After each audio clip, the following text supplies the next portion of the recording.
Okay, great. Look, I think we'll kick off, everybody. Thanks for logging on across your busy days. Hopefully the sun is shining where you are. It's nice and shiny here in Dublin anyway, which is a welcome change. So look, welcome everybody to our exclusive webinar where we're going to have a look at Europe's e-commerce landscape at the mid-year review point. My name is Keith Elliott. I'm Chief Commercial Officer here at Luzern. And just before we kick off, small bit of housekeeping. Any questions you'd like to ask, which we're happy to answer, just pop them in our Q&A section rather than the chat. And any of the panelists, feel free to answer any questions as we go through the webinar. But look, before we kick off, big thank you to our three panelists, Ben, Amir and Claire. Hopefully you find it insightful and useful today. Part of what we're going to do is give you a quick overview of Luzern, just for those of you that may not know us. And then we're going to pass over to our panelists to give you some insights. Ben from Marketplace Pulse, Amir from Tambo, and then Claire from Luzern. The recording of today can be shared with you guys on our YouTube channel as well as the slide deck. So for those who haven't been able to attend today, they'll get a copy. And then for those who want to share with their peers, feel free to do so. So look, just a quick background for those of you who are new to Luzern. Very welcome. Luzern is a complete e-commerce accelerator. So basically, we help brands sell to their customers where their customers want to shop. We're a top 1% global seller on Amazon. We're a Platinum AMC partner, one of only a few. And we offer a merchant of record service across 40 countries and growing. So we're here to basically allow brands to scale at ease while we look after the tricky end of e-commerce. We're also highly AI enabled and led through our several technology platforms that roll up into our front end and back end to keep things spinning for the brands that work alongside us. And ultimately that means we can spend less time doing the admin tasks and more times focused on our customers and dealing directly with our customers. Annually, we are on track this year to deliver over 150 million of GMV on behalf of our brands. And as I mentioned earlier, we're the #1 e-commerce accelerator in Europe. If you are interested in hearing more about that, feel free to drop us a line on our website, or you can contact myself directly through LinkedIn.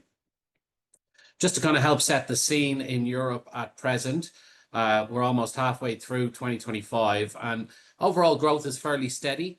Online sales are on track to clear about 600 billion this year, which keeps Europe firmly within the world's top 3 digital retail markets alongside the US and China.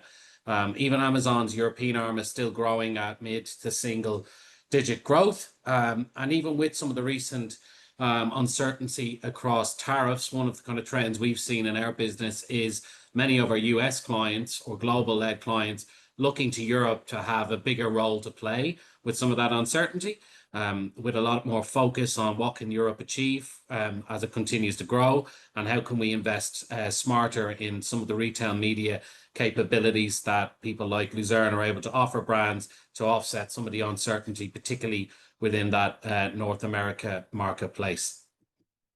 Some of the recent findings from a European e-commerce report that Luzern has recently published.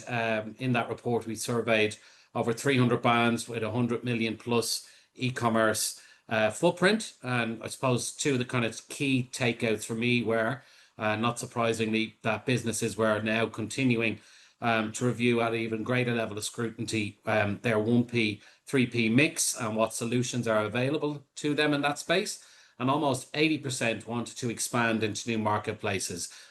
Nothing too kind of groundbreaking there from a European standpoint, but that is growing from where it was last year and the year before. And again, we're finding with our clients and with brands that we're speaking to, there is a real push to make sure that they are where their customers want them to be in terms of shopping. One of the things our study also highlighted was that there's a real shift and profit moving towards that repeat and replenish type category. So things like beauty, home essentials, pet, nutrition, they're always desirable, but we're certainly seeing a lot of growth, not only in those spaces, but also in personal electronics too, across some of our key client portfolio and indeed across some of those 300 brands that we surveyed. And another battleground, not surprisingly, again, is that margin piece. New EU packaging, waste rules, digital market, act enforcement, and I suppose a fresh round of parcel carrier pricing increases and hikes has meant that operators now need to be really nailed on in terms of how they be compliant and how they ensure that they're squeezing every last cent out of their logistics, 3P partners, but also their paid media space. And then kind of finally on the back of that, we've also kind of found that through almost every brand that we surveyed, there's a real kind of question or focus on, what does the huge surge of the Chinese sellers on Amazon mean for me? Which I suppose is quite a fitting segue to pass over to Ben from Marketplace Pulse. So over to you, Ben. Thanks, Keith. Yeah, great intro there. Appreciate an intro to a difficult topic, Chinese sellers on Amazon, which is a big part of what we've definitely been noted for. But there's lots of other content to go through today. And yeah, so my name is Ben, like Keith said, and I am from Manchester in England. It is also sunny here, which is also quite rare. It's apparently going to hit 30 degrees today, so it's rather warm in the office today. But hopefully it's nice where you are. But yes, Marketplace Pulse is a data analytics firm, e-commerce intelligence firm that we collect our own first-party data and also analyze third-party data in order to identify macro trends, strategies that are going to help e-commerce businesses grow.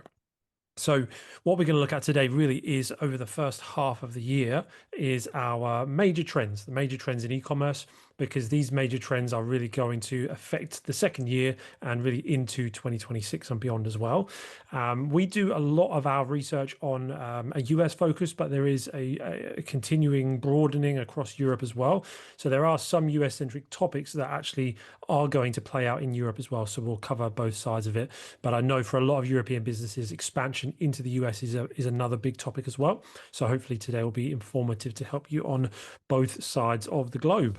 So yeah, let's start with the big, the tumultuous topic, trade war. It's been the tip of everyone's tongue in e-commerce because obviously a lot of products get made in China, but also the tariff and trade situation is not just a China-US situation. The US has implemented these tumultuous situations for most countries and trying to create new trade deals, which has created temporary tariffs that has put a lot of businesses in turmoil.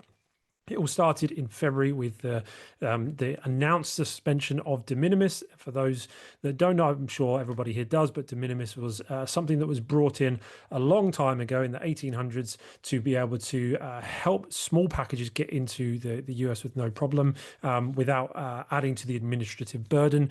However, as the economy grew, this was increased to $800 limit. Used to be $1, I think it was. It was grown to $800. As you can see, this dotted red line on the graph, this is when the limit was changed to $800. And there was a huge surge in the amount of de minimis imports that came into the US.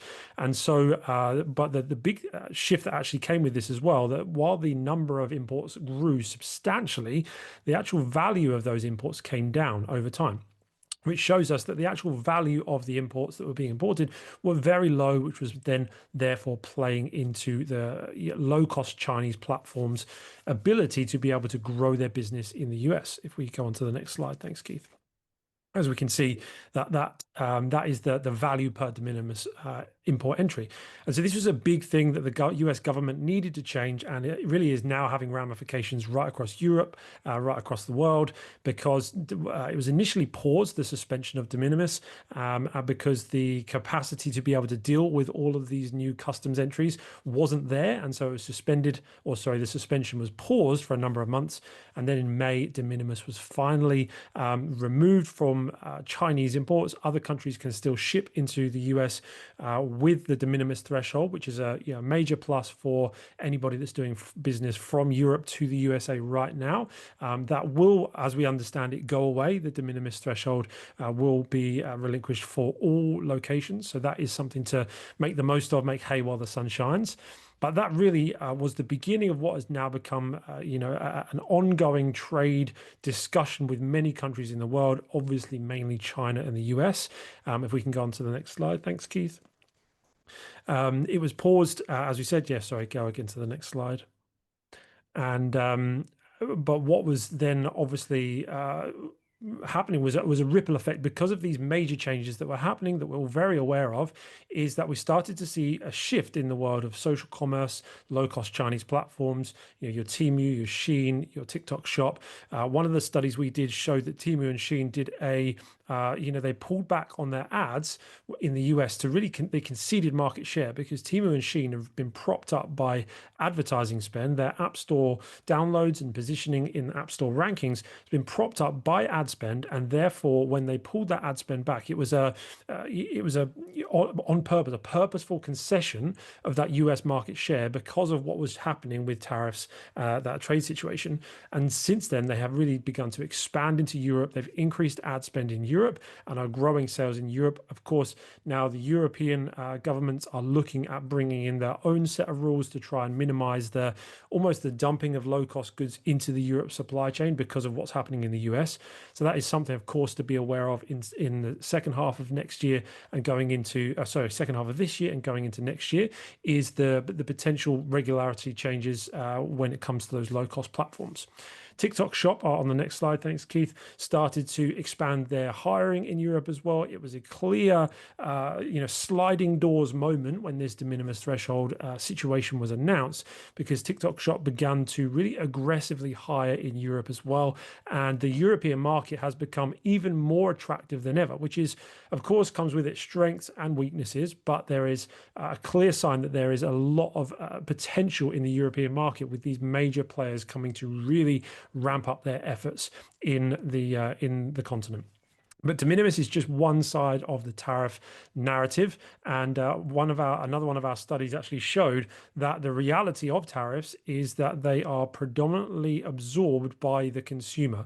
A Journal of Economic Perspectives study found out that the first Trump administration tariffs were pretty much entirely passed on to the US consumers, and since those tariffs were actually introduced, the growth of Chinese sellers on the American side of the platforms, both Amazon and Walmart, if we can go to the next slide, they have both significantly grown since Trump's tariffs were introduced. So we did some analysis around this and really declared that these are actually paradoxical tariffs, that they are being touted as being something that will help bring business back to the US, bring manufacturing back to the US, but all it really has done is put an extra cost onto the US consumer, and of course created a tension between Europe, the US, and pretty much every country and the US in the world. So lots of things happening when it comes to tariffs, but that will play on through the rest of this year, affect things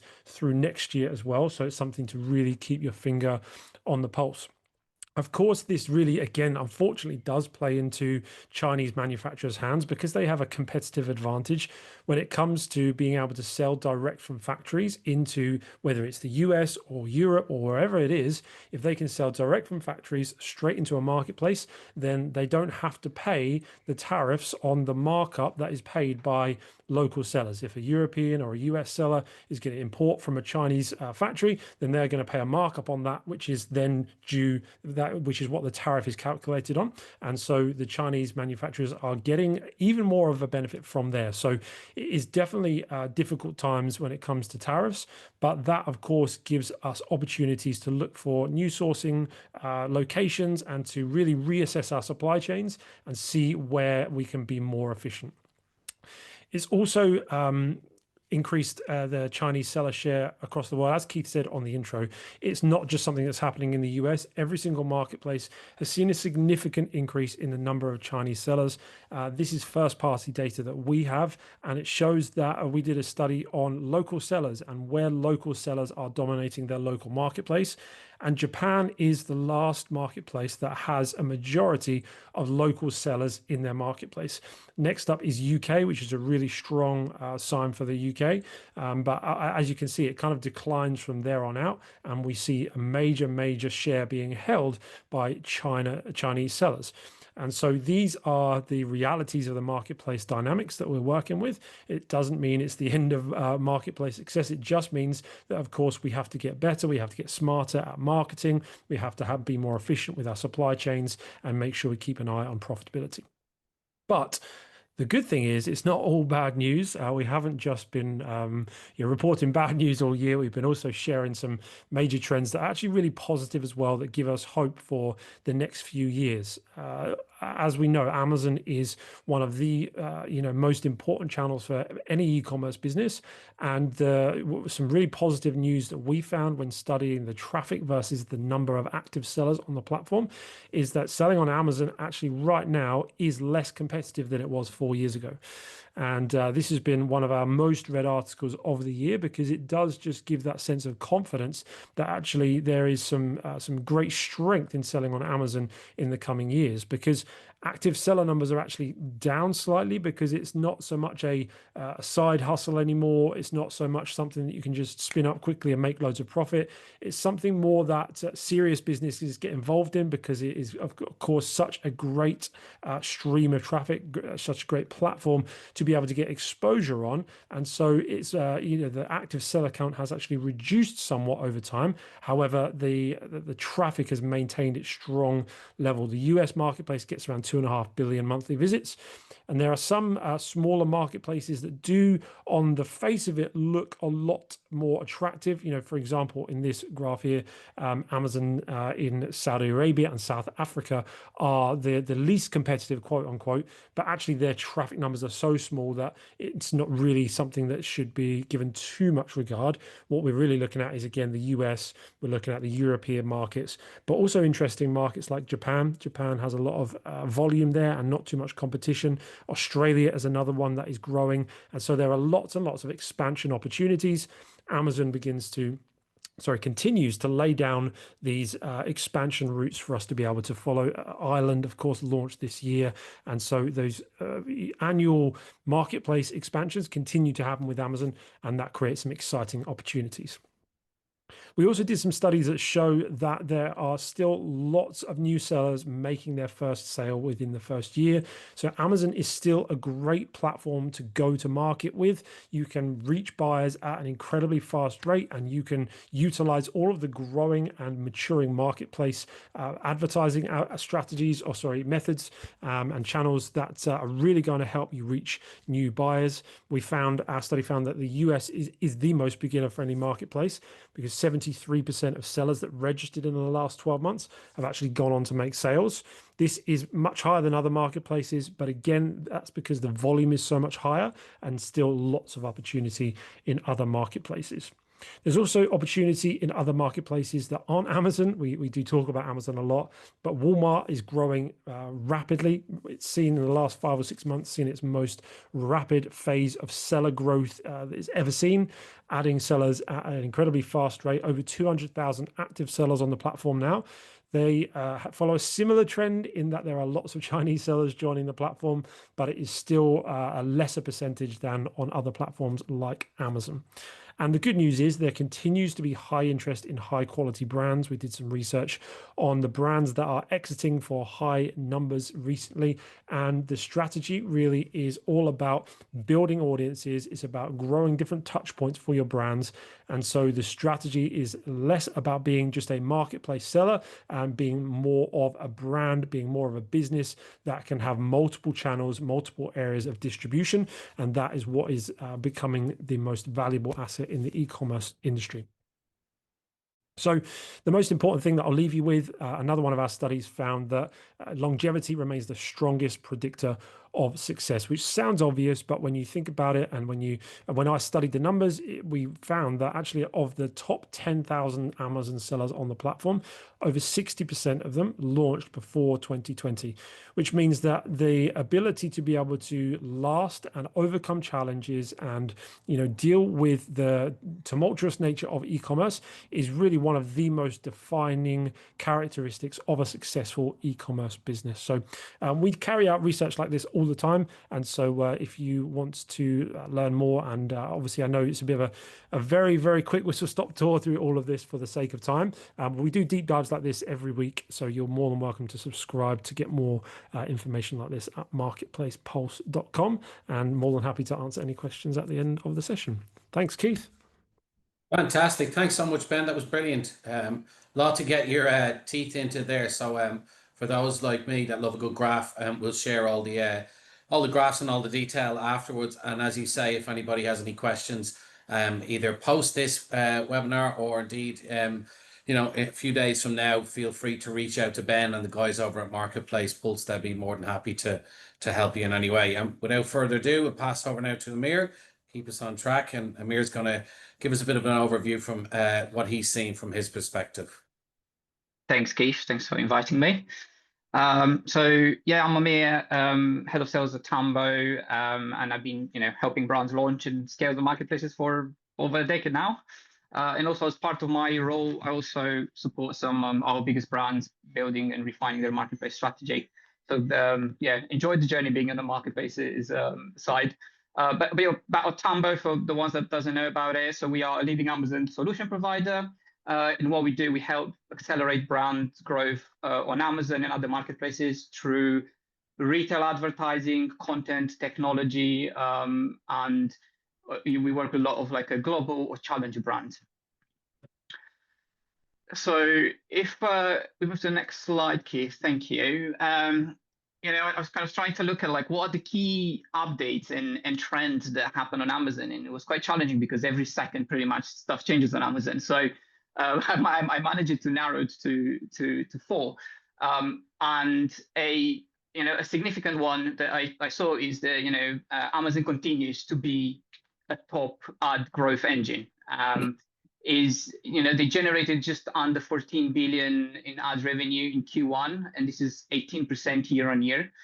And this just tells us clearly that brands are investing heavily in Amazon because it works, but also because Amazon is not just driving sales; it's also driving brand visibility. The other thing that I thought is standing out, which is a key game changer for brands that are on Amazon, is AMC keeps maturing. So now it offers a 5 years data look back, and that gives you brands the real power or the ability to precisely measure lifetime value, repeat rates, and new to brand impact. And this is quite big, especially for brands that sells electronics or products that are purchased not as often, because at the moment or prior to this launch, we could only see 12.5 months worth of data. So it was quite limited in terms of understanding our new to brand customers and who are new to our brand. The other update this just goes in line with what Ben said, Amazon becoming more and more competitive, is that, ad costs across UK and EU are up 9 to 12% already this year. So that really means that brands can't afford to waste, any spend, and also means that each ad impression must work harder. And then the final bit that I thought is interesting was that, smarter targeting really, helps brands. So brands leveraging AMC are cutting waste in spend by up to 15% and boosting engagement by 20%. So there is a clear payoff from smarter targeting and, making first-party data work harder. So the overall takeaway, just based on those points for me, are that, it's very clear that to stay competitive, it means that as a brand, you need to align the right tools, data, and strategy, kind of put those together to keep ahead of your competitor. And if you go to the next slide, please, Keith, what I'd like to talk about is just talk a little bit more about AMC, because I feel it is absolutely game changer. It is kind of available for a while now, but the past 12 months been a lot of development done into AMC.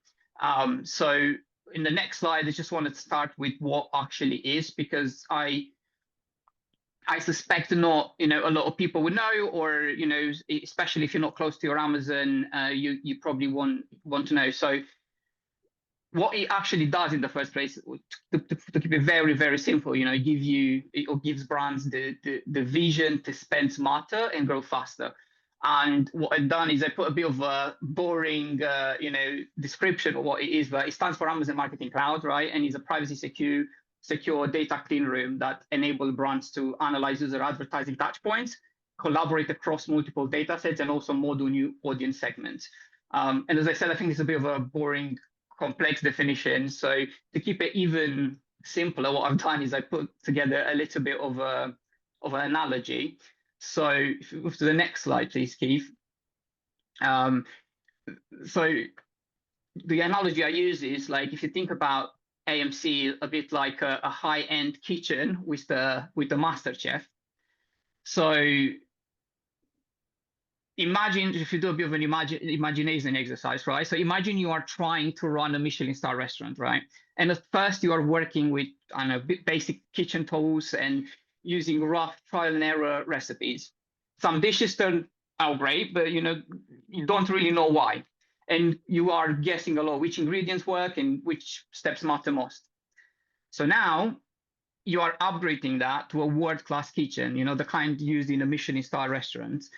And you bring a master chef, assistant, and his name is AMC, or Amazon Marketing Cloud.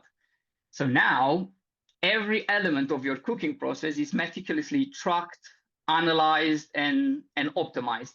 So you now know exactly what recipe and ingredient works, why it works, and how to replicate to improve it further.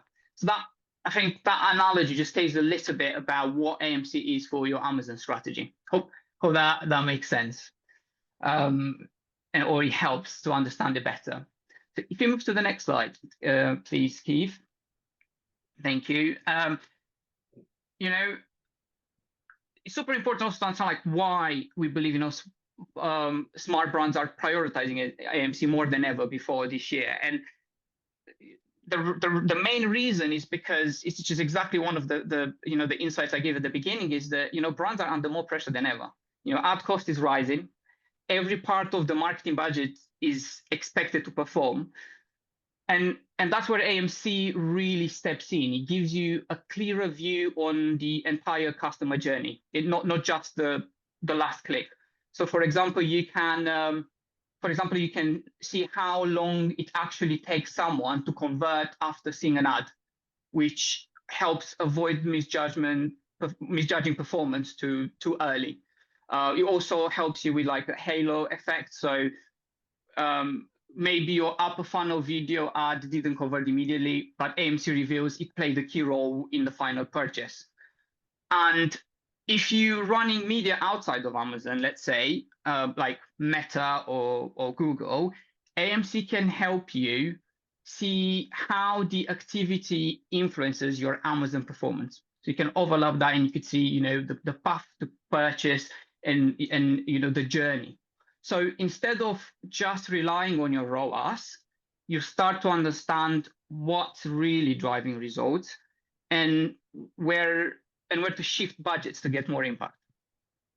And in the next slide, what I've done is I basically just put some sample data from some of our clients that we were already implementing DSP. So DSP is the programmatic advertising for Amazon. And as mentioned in the previous slide, AMC unlocks the ability to target specific audiences. So in this instance, we were targeting audiences that are much more ready to convert specifically. So in this example, we are comparing two retargeting audiences. The first one that you can see in orange, it stands for the DSP audience alone. And that was built to retarget shoppers that have visited a product page but have not purchased yet. Whereby in blue, you could see a custom-built AMC retarget audiences. And in this instance, we are targeting users that have not only visited the product page, but have but have added these products to either their wish list or their basket, but have not converted yet, right? So what we see, or what the data tells us, is, as expected, that AMC audience performs much better from a return on investment standpoint.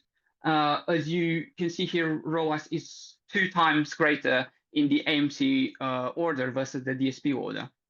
So this is just like one example that we use to show, the power of AMC if it's used correctly.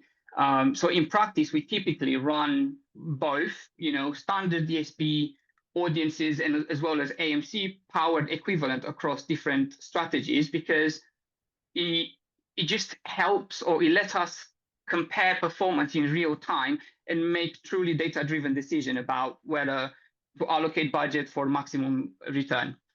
And in the next slide, what we've done is there is a case study we've done with a client of ours. So, of course, of time, I'll try to go quite quickly through this, but basically they try to achieve is they want to increase new to brand customers. They were doing really well. They were doing like increasing about 109% year-on-year growth. And a lot of this were coming from repeating customers, so loyalty quite high. But they really, what they wanted to do is they really wanted to focus also in increasing new to brand customers. So what we've done is we built the AMC dashboard for them. And what we found out after running the data via the AMC is that out of their top 10 best sellers, ASINs or SKUs, only half of those had a new to brand above 50%.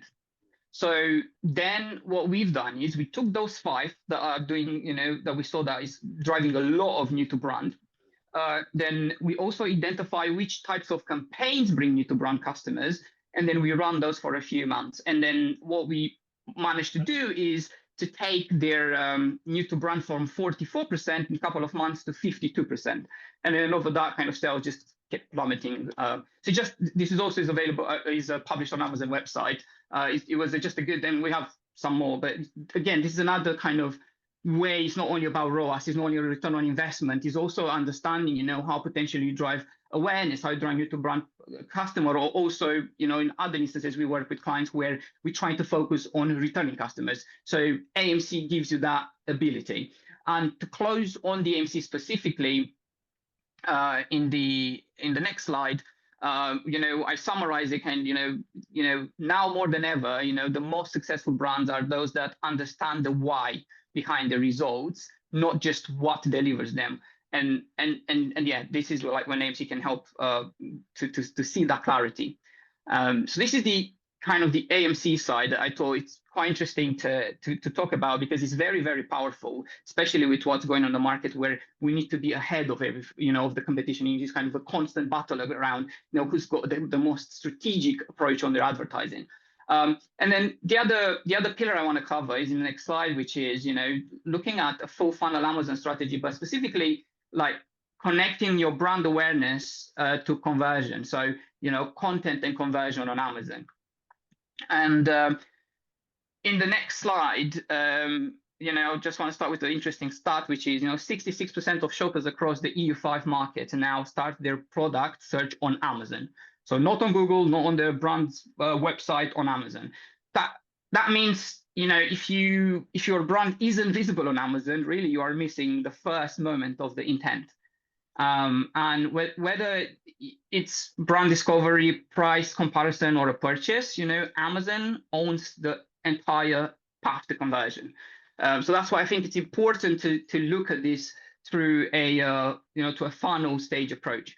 And if you move to the next stage, again, just kind of why this is important now, which I felt that, again, this is super important, or more important than ever, is because now Amazon, the way we think of Amazon is often conversion. It's like, do I want to convert? But really that has changed in the last year or so, the reason why people are on the platform changed. So today shoppers use Amazon the way, they use the search engine to explore brands, not just products. And that means that the brands that wins are those ones that shows up early, shows up well, and create an actual journey, not just a transition, just a conversion.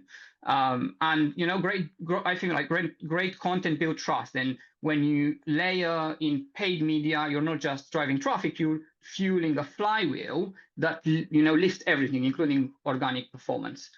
And talking about the funnel, if we move to the next slide, what I've done is just the traditional funnel we have is, and going kind of again to the fact that Amazon is not only a conversion platform, is an end-to-end platform, is the platform where we need to guide the customer from the discovery phase all the way to the purchase, or even repeat purchase, because I think that's another one I think is not doesn't have enough focus on. So I'll start with the awareness quite quickly just to go over that. So the awareness side, the awareness stages, here is where we use formats like DSP, again, which is a programmatic version of Amazon advertising, sponsored display, sponsored brands video, to reach new audiences who may not know your brand, right? So technically they're new to your brand. And here is where creative plays a key role, because things like your brand story module, your lifestyle images are absolutely crucial, because it's the first time when someone sees your brand. And this really, like having those right, really helps spark that interest and build recognition. And I think what we need to think of, what brands needs to think where we're targeting the user at this stage of the funnel is, who are we as a brand, and why should the customer care of who we are? So it's all about that kind of education and engagement. Then moving to the next stage is consideration. So now that the shopper is aware and we want to move them closer to choosing us, it is where using things like sponsored brands video, and retargeting with a DSP or sponsor display, here is where your A+ content and brand store matters hugely, because their role is to provide validation, education, and to differentiation. So they differentiate you as a brand. And I think what we need to think here, or the brands need to think here, is here is why we are better and worth your money. So that's kind of, I feel, the question that the brands need to answer at this stage of the funnel. Moving to the next one, which is the consideration one. Oh, sorry, to the conversion one. So at this point, we are looking at or purchase. Some other brands also look at this as a purchase. This is closer to the bottom of the funnel. And here, from formats like sponsor products and sponsor display that are more intended to convert, are very useful. And it's also where conversion focused content comes in. So making sure that reviews are right, strong bullet points that clearly describes the product and what it's about, clear titles, and even running deal to seal the deal really helps you kind of convert. And then the final one is, which is, as I mentioned, I don't think there is enough focus on this, but is the loyalty, where using DSP or sponsor display for look back or loyalty targeting programs like subscribe and save, we can then re-engage past customers and drive repeat purchase. And considering that Amazon subscribe and save is one of the biggest product subscription platform on the planet, that's why this is a key stage of the funnel that you need to pay attention. And I think what you need to think here as a brand is thanks for buying, but here's why you should come back again.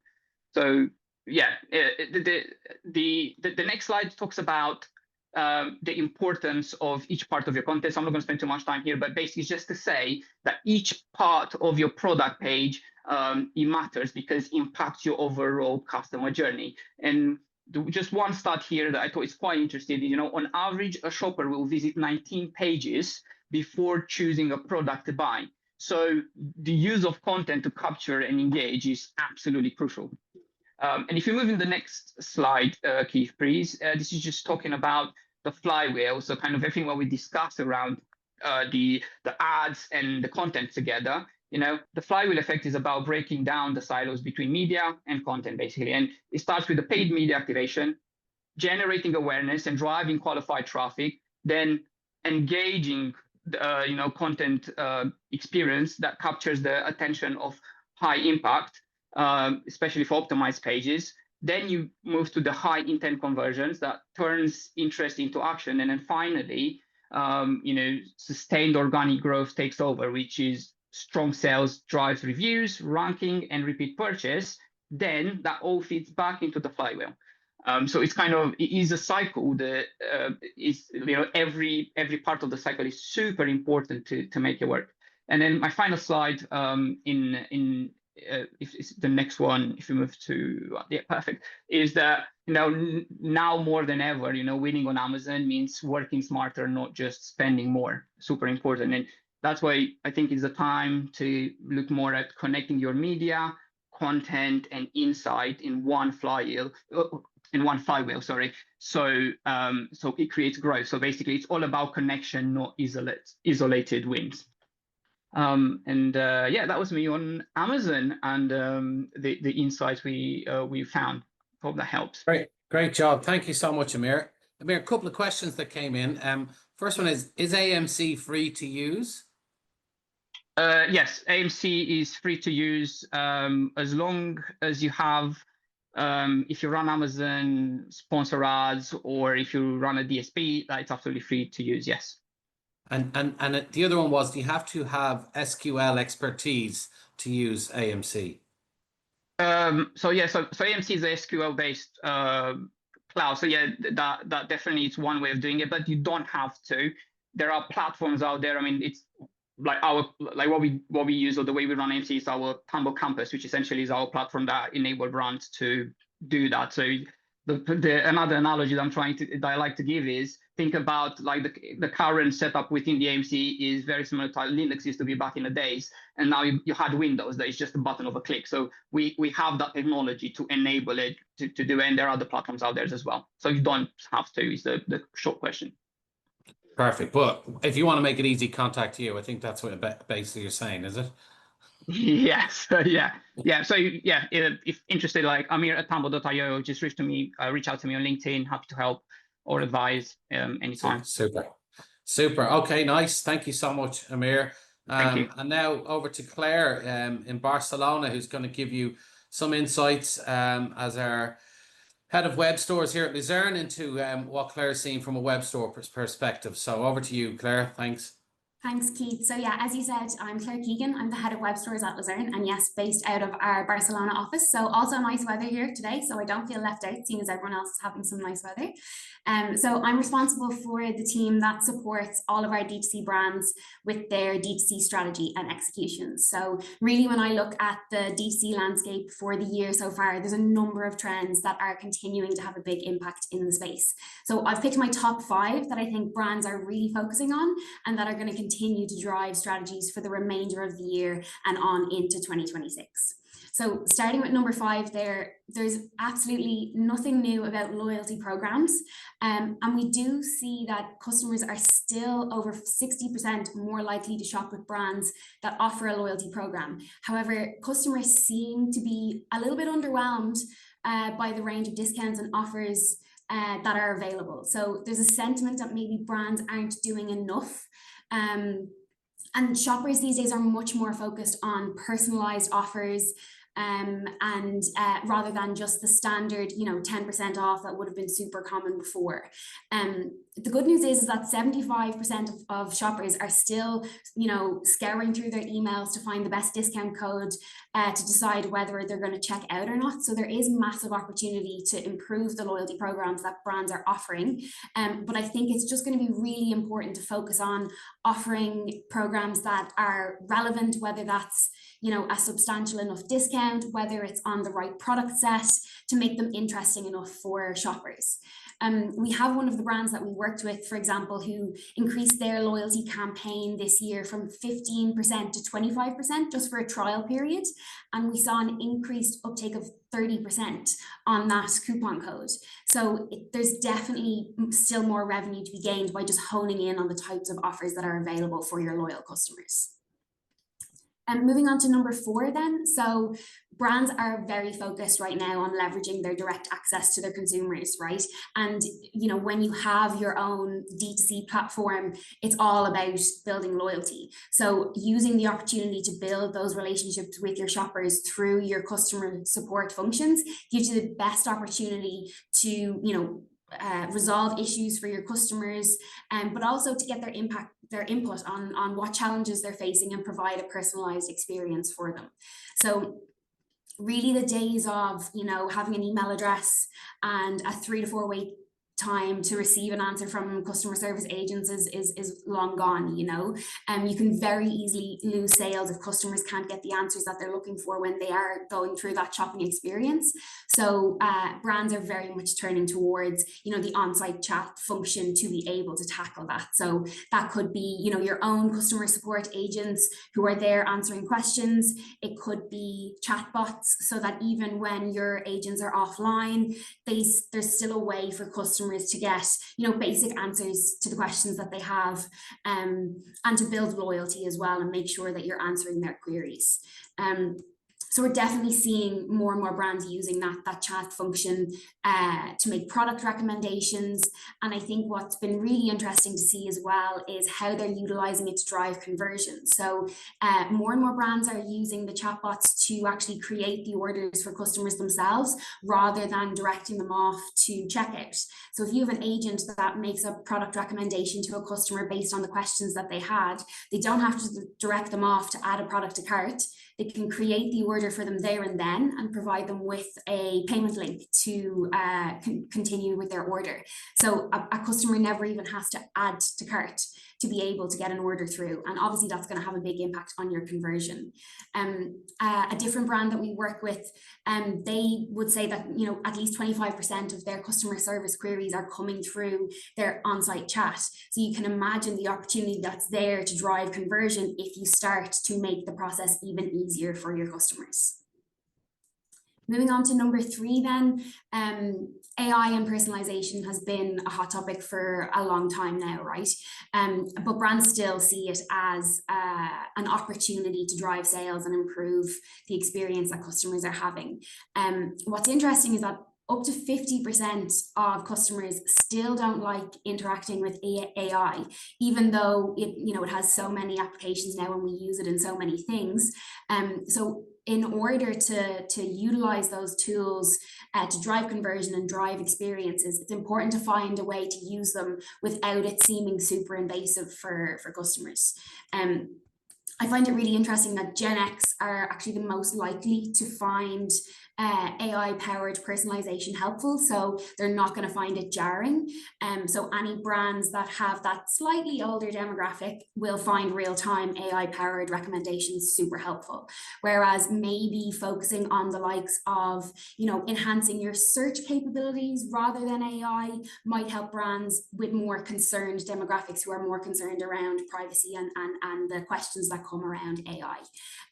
So, it's all well and good having AI as a tool and having personalization, but it's about finding a way to get it in front of your customers while they still feel comfortable with the experience that you're offering.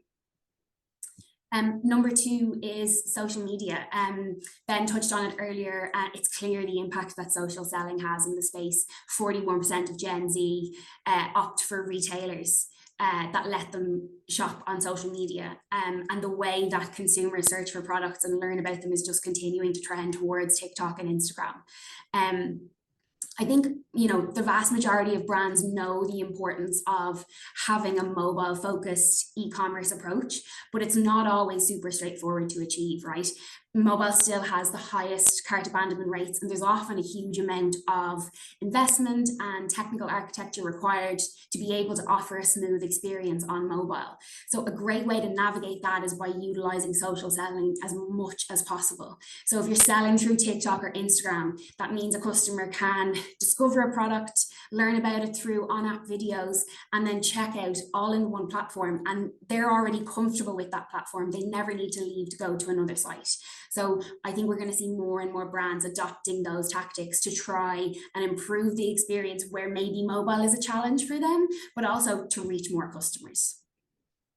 And finally, the number 1 for me has to be the renewed focus that brands are putting on their payment strategies and their market expansion. So I think it's not, long since the way people pay was more of an afterthought when it came to getting through the sales. We were very focused on just, getting them to the checkout and, the rest will follow. Whereas offering a varied range of payment methods has been cemented as a key strategy to driving conversion and to reducing cart abandonment. what's really interesting for me, and I'm a self-confessed payment nerd, right, is that 50% of customers will not check out if they can't pay how they want to. And that doesn't mean that they don't have another way to pay. They might still have credit cards, they might have PayPal, but it's about them having the flexibility and the control over how they check out. So brands now at a minimum are offering 4 to 5 different payment methods in the checkout, and that's as standard. Over 70% of merchants, according to the Merchant Risk Council, have said that they have launched at least one new payment method in the last year. So ensuring that you have a range of different payment methods available is going to be critical to remain competitive in the e-commerce space. Buy now, pay later, real-time payments, account to account, all continue to grow, right? The popularity of them is huge at the minute. Nearly 30% of millennials, myself included, reported using a buy now, pay later in the last year. And it's really all about that flexibility and that control that you can have, you know. For myself personally, yes, I have a credit card, I could use PayPal, I have a range of different options, but being able to use the likes of a Klarna or a Secura in the EU to split up the payments, to have that control over your finances, I think is really attractive, particularly to that millennial cohort.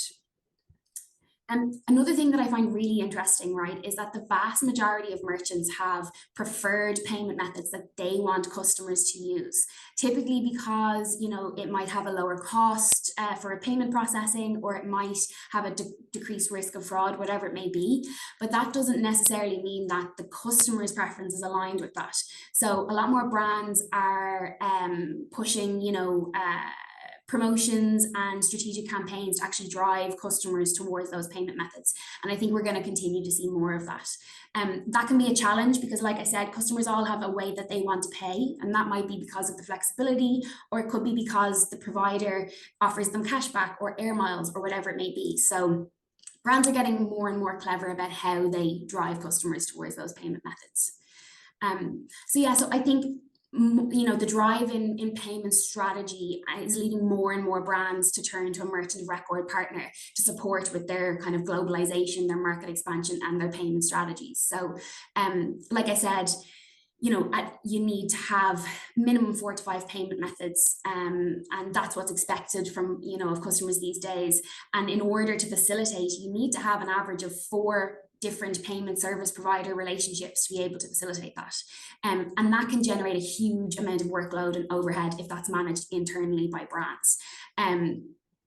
Whereas I think if you look at a merchant of record like Luzern, you know, we have established PSPs that we work with, we have merchant accounts globally, and that means that we can provide payment methods and globalization at that scale for a much faster turnaround time than if a brand was to try and go and set up those merchant accounts or launch those new payment methods by themselves. I've called out ideal there, right, because I really do think that local payment methods are seen across the industry as a minimum requirement for launching in new markets, because they're so popular, they're so widely adopted. I think ideal in the Netherlands, I think they'd say they have about a 75% market share in the region. But for our brands, we'd actually see that 90% of their Dutch volume would go through ideal. So, like, you know, that just cements the fact that having that local payment is an absolute necessity for going into those markets. It's the same for the likes of Bancontact in Belgium, Bizum in Spain, I think it's P24 in Poland. So it's absolutely a requirement to have those. And I think then another key benefit of working with a merchant of record is that we put through a significant amount of transactions, right? We have huge volume going through, and that's because all of the brands that we work with, we funnel all of their transactions through our merchant accounts. So we're putting through a lot more volume than maybe a single brand alone. And that means that we can get much more competitive payment processing rates from payment service providers, which we then pass on to brands. So it's allowing you to go into markets to offer additional payment methods while keeping the costs as low as possible. A big one, I think, is that, you know, brands can really struggle to stay ahead of fraud trends, and it's not through lack of trying. It's that, you know, there's a huge amount of change. It's constantly evolving. It's a very dynamic threat environment. Whereas an MOR partner will have dedicated fraud strategists, you know, constantly evolving tools and experts to help keep up with that constant change, you know. So I think that, you know, moving you know, the fraud management and the payment processing to a merchant of record can, you know, take a lot of the mess away from the brand and allow them to focus on driving sales, on their marketing, and on reaching more customers. I think the last thing I'll add as well is just that, you know, merchant of records have massive experience in increasing acceptance rates, decreasing gateway rejections on the front end of the sites, which is where, you know, customers get that error when they try to pay, you know, settlement rates with the banks to make sure that the banks aren't rejecting transactions, and making sure that the most amount of transactions are going through while catching fraud at the same time. So we want to be processing the good quality orders, and we don't want to be processing the fraud. So I think that's really where having a merchant of record partner with that experience can really support brands. So I would say if you are running into challenges with expanding your payment range or the complexity of the kind of payment processing space, definitely consider an MOR as a partner to take that mess away and allow you to focus on where you're going to have the biggest impact and connecting with your customers. So yeah, that's me. Great stuff. Thanks so much, Claire. Much appreciated. And thanks for wrapping up there very nicely and eloquently. I'm mindful, guys, that we're pretty much at time. As I said, we'll share these slides with you afterwards. We'll also share the video on our YouTube channel, and you can log in. I think we're pretty much at time. Just before we wrapped up, Ben, is there kind of 3 key points that you've seen through some of your research in relation to TikTok Shop? It seems like it's the buzz phrase of today. I know there's some amazing examples in the US in terms of successes over there. What's your view on Europe and the role that TikTok Shop might be able to play? Yeah, I think it's absolutely essential. I was a doubter, but now I'm a believer. You know, a few years ago, I just thought this is just a fad. It's not going to last, but it really has. And you know, it's all about discovery. And actually, it's the article that I'm just publishing today. You know, and going out in our newsletter this week is Amazon is putting this massive focus on AI over Prime Day. You know, it's talking up Rufus. It's got interests. You can shop by interests and give it prompts, and it's going to supposedly find you products. And it's got shopping guides, which are going to help you find products as well. You know, in their announcement about Prime Day, it was all about the AI tools that's going to help curate your deal feed, essentially, because Amazon know they're losing the product discovery war to TikTok. You know, the last couple of years, the rise in searches on TikTok for Amazon Prime Day related topics has grown exponentially, but Prime Day hasn't. And it just shows you that people are struggling to find the products that they want and need on a, you know, an infinite list of products, when TikTok is a curated, human-led, you know, opinion-driven platform. It's not something that AI is really going to help with. And so, yeah, it's interesting to see if Amazon do see that AI as really being the solution to this. I don't. I think that social commerce is, you know, is so important for product discovery, and it's going to continue to be. Okay, great. Do you think we'll be sitting here this time next year and Amazon will have bought TikTok? Well, I think if it was going to happen, it would have done already. I don't. Yeah. I don't think it will, but Okay. I'll put you on the spot there, Ben. That's okay. Yeah, I sat on the fence a bit, didn't I? Sorry. Okay, great. Look, thanks everybody once again for joining, and thanks to our panelists for that fast, insightful exploration of all things e-commerce here in Europe for the first 6 months, and look forward to seeing you again in 6 months' time. Have a great afternoon, everybody, in sunny Europe and UK. Cheerio.